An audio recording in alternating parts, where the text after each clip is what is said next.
Hello. Today is May 29th, 2025. I will do another video where I talk about this again. The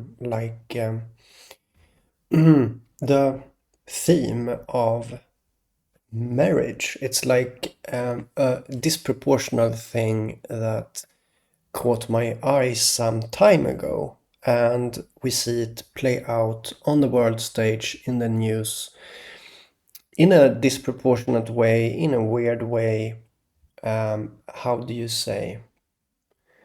Noteworthy, weird front page news, like, for example, um, the married couple that got pardoned by Trump yesterday.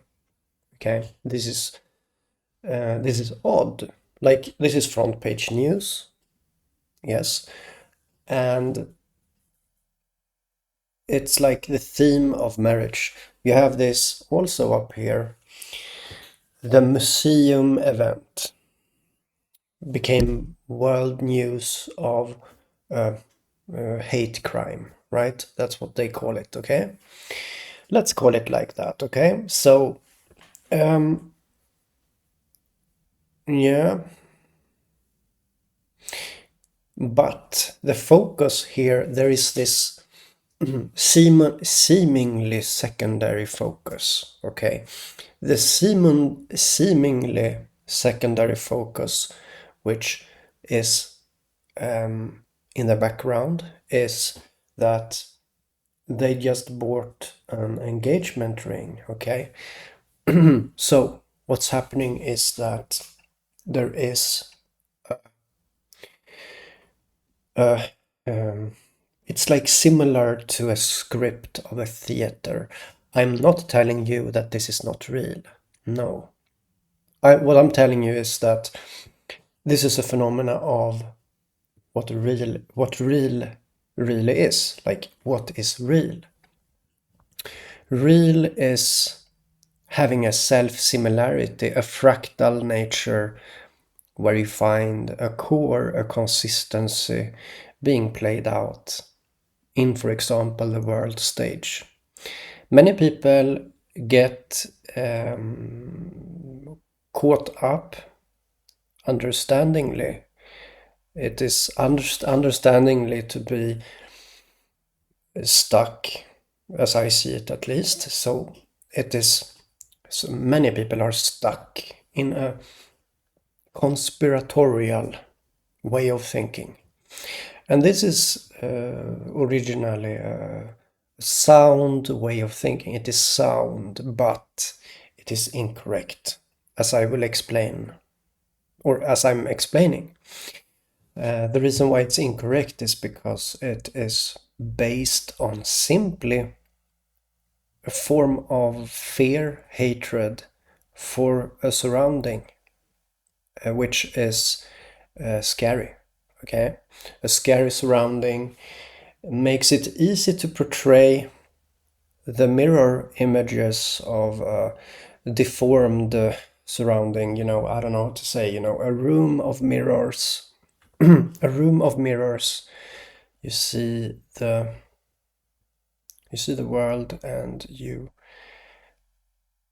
see things. You see things that upsets you, because it is the human nature playing out. You would like to believe that they are this human nature in the world. You would like it to be some kind of exception, something exceptional, or like something an exception to what as mankind to be. Like, mankind to be a certain thing, and what you find on the world stage is something else. It's something evil, maybe. Well, that is denial, because this is humanity. This is humanity. This is what you see. And if you get past this idea of conspiratorial way of thinking, where there is an evil elite, you you can go beyond that and see a theme, and that's what I'm trying to explain to you. And this is very hard to do because there is no no clear benefit of doing this. It is beneficial to deny. It is beneficial in a way to deny what's in front of you. It's beneficial to believe that there is an exception playing out, something that is not what you believe mankind and yourself to be.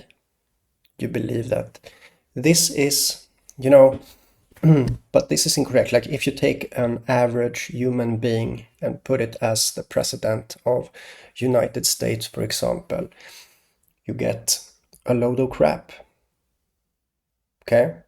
Take an average human being, put it as the president, it becomes crap. Okay?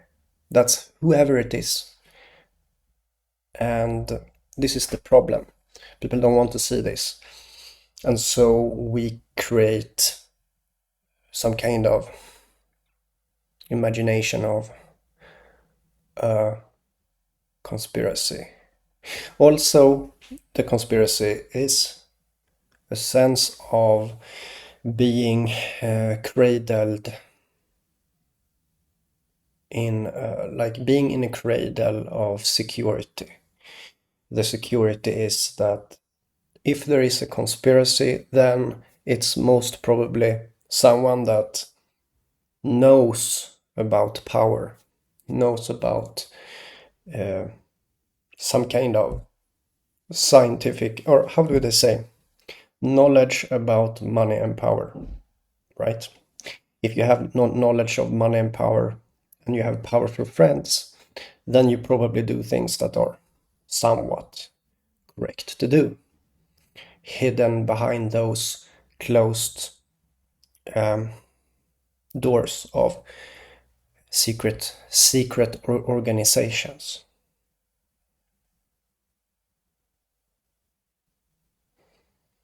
So that's why having a conspiracy would be seen as a positive in comparison to what I'm talking about.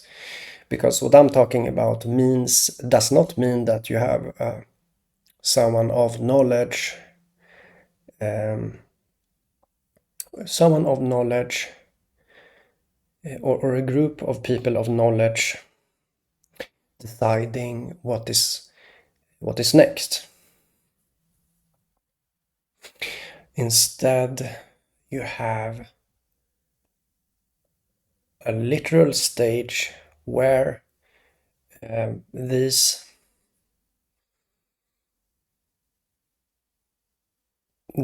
things play out. How do I put it?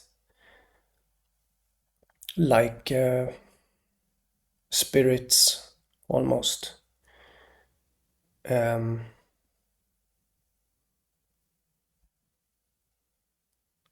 Something existing in the abstract. Something existing in the abstract, but it's still existing, and it gets free room to play around, because this is truly how it works. Like simply because of that, there is,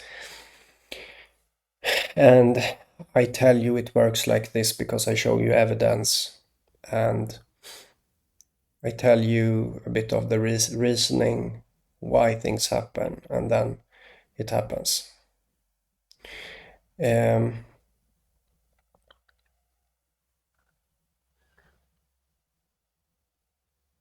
Yeah.